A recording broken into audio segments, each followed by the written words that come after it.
اعوذ باللہ من الشیطان الرجیم بسم اللہ الرحمن الرحیم۔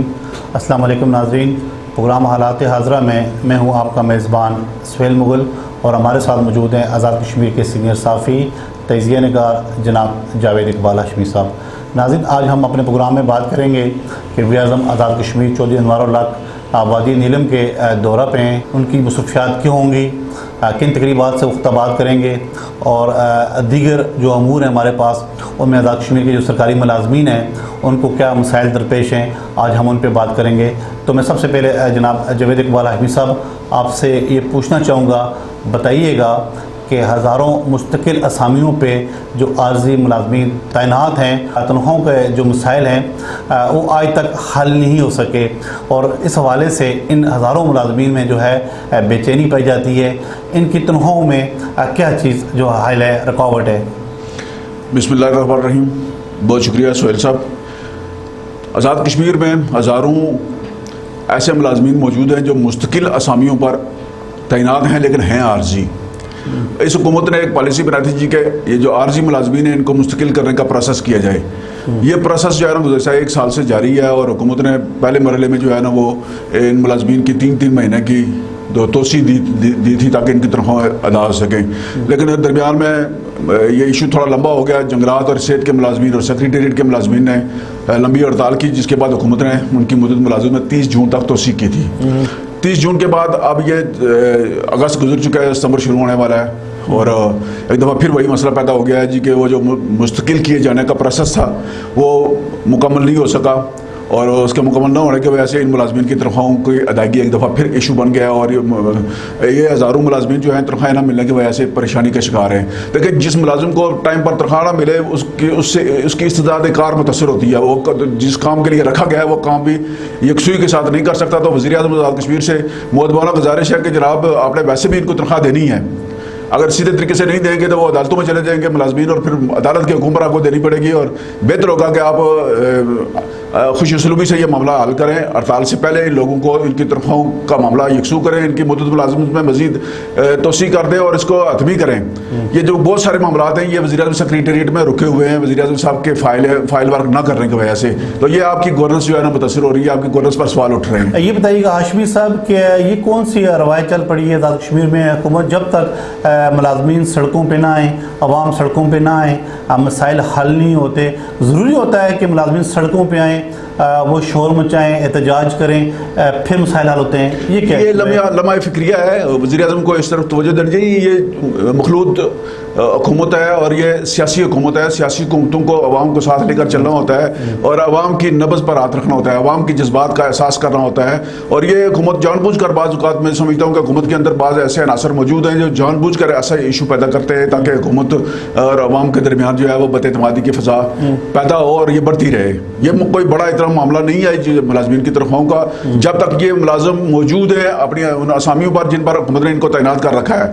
اسامیاں مستقل ہیں، لوگ عارضی ہیں، یا تو آپ ان کو فارغ کر دیں، اگر آپ کے اندر اتنی اخلاقی ضرورت نہیں ہے ان کو فارغ کرنے کی، تو پھر آپ ان کو جو رکھے ہوئے ہیں تو تنخواہیں دیں۔ تنخواہیں دینے کے لیے آپ 3 مہینے 4 مہینے تاخیر کر رہے ہیں، تو پھر وہ لوگ مالی اور معاشی دباؤ کا شکار ہوتے ہیں، ذہنی طور پر متاثر ہوتے ہیں، اور حکومت کا جو نظام ہے وہ بھی اس وجہ سے متاثر ہوتا ہے، امن امان کا مسئلہ پیدا ہوتا ہے، اور بد اعتمادی کی فضا بڑھتی ہے، حکومت کی جو ریٹ ہے وہ متاثر ہوتی ہے۔ ہاں بالکل، آپ ٹھیک کہہ رہے ہیں۔ کسی ملازم کو اگر 1 ماہ تنخواہ نہ ملے تو اس کا گھر کا جو چولہا ہے وہ جلنا مشکل ہو جاتا ہے۔ یہ بتائیے گا ہاشمی صاحب، گزشتہ روز وزیر اعظم آزاد کشمیر چودھری انوار الحق نے وادی نیلم وہ چلے گئے ہیں، وہاں انہوں نے دورہ کیا ہے، اور ان کے پاس وہاں پہ پرتپاک استقبال ہوا ہے۔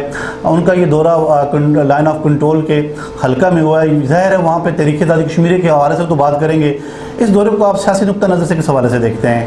وزیر اعظم آزاد کشمیر نے آپ کو اگر یاد ہو تو 2 ماہ پہلے اعلان کیا تھا کہ وہ لائن آف کنٹرول کے ساتھ جو انتخابی حلقہ جات ہے وہاں کا دورہ کریں گے، تو اس سلسلے میں انہوں نے فارورڈ کوٹا کا دورہ کیا بھی تھا، اس کے علاوہ انہوں نے سمانی کا بھی دورہ کیا تھا، کوٹلی بھی گئے، وہ نکیال بھی گئے، اور اب یہ اسی سلسلے کی کڑی ہے کہ وہ وادی نیلم گئے ہیں۔ وادی نیلم میں ان کا جو یہ پروگرام تھا، کل یہ وہ پہنچے ہیں ادھر، آج بھی وہ ادھر ہی موجود ہیں، اور یہ جو وادی نیلم کا ان کا پروگرام ہے یہ اس لحاظ سے منفرد ہے کہ یہاں ان کا بڑا والیانہ استقبال ہوا ہے. یہ دراصل میاں وحید صاحب جو وزیر قانون ہیں انوار اللہ صاحب کی کابینہ کے پیپلز پارٹی سے ان کا تعلق ہے, یہ ان کا شو تھا, سیاسی شو تھا, یہ ان کا سیاسی شو تھا. انہوں نے اپنی پاور پبلک فوٹنگ اپنی جو ہے نا وہ ثابت کرنی تھی, تو بڑا والیانہ اور پرتپاک استقبال ہوا ہے. اور پہلی دفعہ انوار الحق صاحب بھی اس استقبال کو دیکھ کر پریشان ہوئے ہیں جی کہ اتنے لوگ جو ہیں وہ میرے ساتھ ہیں. حالانکہ یہ لوگ وزیر اعظم صاحب کے ساتھ نہیں, یہ لوگ تو میاں وحید صاحب کے ووٹر سپورٹر ہیں, اور میاں وحید صاحب کے لیے ہی آئے تھے, انہیں کی دعوت پر ہی آئے تھے. اور وزیر اعظم صاحب نے ادھر نیلم ویلی میں جو خطابات کیے ہیں وہ بہت اچھے خطاب ہیں. ایل او سی پر رہنے والے جو لوگ ہیں ان وہ مصیبت زدہ لوگ ہیں, طویل عرصہ تک وہ بھارتی گولہ باری کی زد میں رہے ہیں, فائرنگ کی زد میں رہے ہیں, اور اس کی وجہ سے یہ وزیر اعظم کا وہاں جانا جو ہے اور وہ لوگوں کے مسائل اور لوگوں کی جو سوچ فکر کو تقویت دینا, ان کو ان کے حوصلے بڑھانا, یہ خوشائند بات ہے. اور اس دورے سے لائن آف کنٹرول کے اس پار بھی مثبت پیغام گیا ہے کہ آزاد کشمیر کا وزیر اعظم جو ہے وہ لائن آف کنٹرول پر نیلم ویلی میں آ کر پبلک میٹنگ سے خطاب کرتا ہے, جبکہ مقبوضہ کشمیر میں ایسی صورت نہیں ہے. وہاں کے حکمران جو ہے وہ پبلک میں جانا افورڈ نہیں کر سکتے. یہ بتائیے گا ہاشمی صاحب کے سیکریٹریٹ کے سرکاری افسران کو مختلف محکموں کا اضافی چارج دیا گیا ہے, یہ کیسی روش ہے, ایسا کیوں ہو رہا ہے؟ دیکھیں جی, اس حکومت نے اپنے قیام کے ساتھ ہی گڈ گورننس اور اصلاحات کا اعلان کیا تھا. تو گڈ گورننس جو ہے وہ بنیادی طور پر اختیارات کی نچلی سطح پر منتقلی یا تقسیم کار کا نام ہے. سارے اختیارات اپنی ذات کے اندر منتقل کرنا گڈ گورننس نہیں کہلاتا. اس وقت جو ہے نا وہ صورتحال یہ ہے کہ آزاد کشمیر کے 10 اضلاع اور تقریباً 34 سب ڈویژن ہے اور 3 ڈویژن ہیں. تمام انتظامیہ جو ہے وہ سیاسی سفارش کی بنیاد پر تعینات ہے. کوئی بندہ میرٹ پر تعینات نہیں ہے, ہر بندے کے پیچھے کوئی نہ کوئی سیاسی شخصیت, کوئی سیاسی سفارش, کوئی نہ کوئی کسی کے پیچھے موجود ہے. تو یہ حکومت کا یہ دعویٰ کہ میرٹ پر تعیناتیاں ہوں گی, یہ بالکل بری طرح ایکسپوز ہو چکا ہے, بے نقاب ہو چکا ہے. حقیقت یہ ہے کہ اس وقت کم از کم 9 افسران او ایس ڈی ہیں. یہ بڑی تشویشناک بات ہے. 9 افسران او ایس ڈی ہیں بلا وجہ. اس کے علاوہ 7 محکموں کے سیکرٹری موجود نہیں ہیں. دیکھیں وزیر اعظم کے ساتھ جو پرنسپل سیکرٹری ہوتا ہے وہ ابھی خالی ہے, اضافی چارج دیا گیا ہے. اب اضافی چارج جو ہے نا وہ 7 سیکرٹری ہیں, وہ اضافی چارج کے ذریعے کام چلا رہے ہیں, جن میں سیکرٹری سیاحت ہیں, کمیونیکیشن ورک CNW کے جو سیکرٹری ہیں وہ موجود نہیں ہے, وہ اضافی چارج ہے. سیاحت کے سیکرٹری کا بھی اضافی چارج ہے, سیکرٹری اطلاعات کا بھی اضافی چارج ہے, سیکرٹری لوکل گورنمنٹ و دیہی ترقی کا بھی اضافی چارج ہے. اور ایک اور منفرد کام کیا ہے اس حکومت نے کہ ایک سیکرٹری ٹرانسپورٹ کے عہدہ پر ایک بیوروکریٹ کو تعینات کیا گیا ہے, اور اس نام کی کوئی اسامی سرے سے موجود ہی نہیں ہے بجٹ میں. تو یہ حکومت کی گڈ گورننس پر سوالیہ نشان ہے.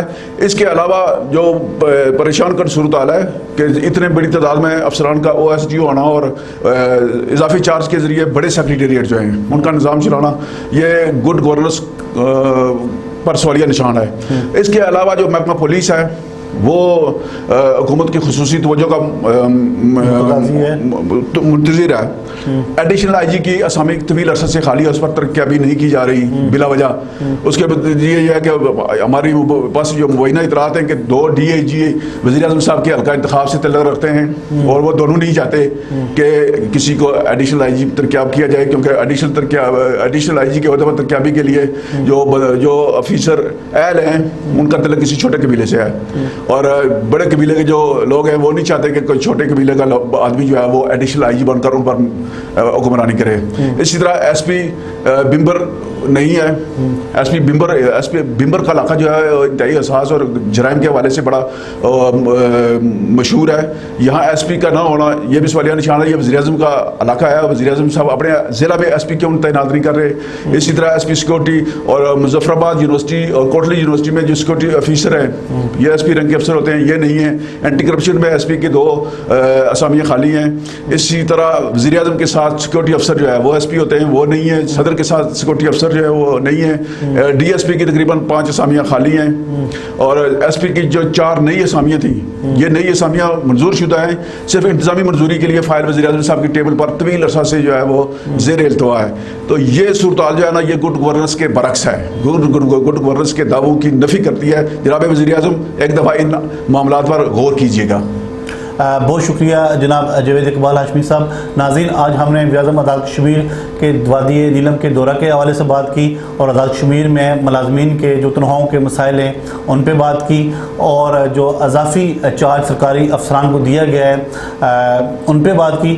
ناظرین, جاتے جاتے ایک ضروری بات کہ سیرت کمیٹی کے کچھ ذمہ نے ہم سے یہ بات کہی ہے کہ وہ ہم اپنے پروگرام کے ذریعے محکمہ برقیات کے ذمہ اور افسران کو یہ بتائیں کہ جمعۃ المبارک کے دوران جو لوڈ شیڈنگ کا شیڈول ہے اس پہ تھوڑی سی نظر ثانی کی جائے, کیونکہ جمعۃ المبارک کے دوران جو جمعہ کی نماز ہے اکثر مختلف علاقوں میں جو ہے جمعہ کی نماز کے دوران جو ہے وہ لوڈ شیڈنگ کر دی جاتی ہے.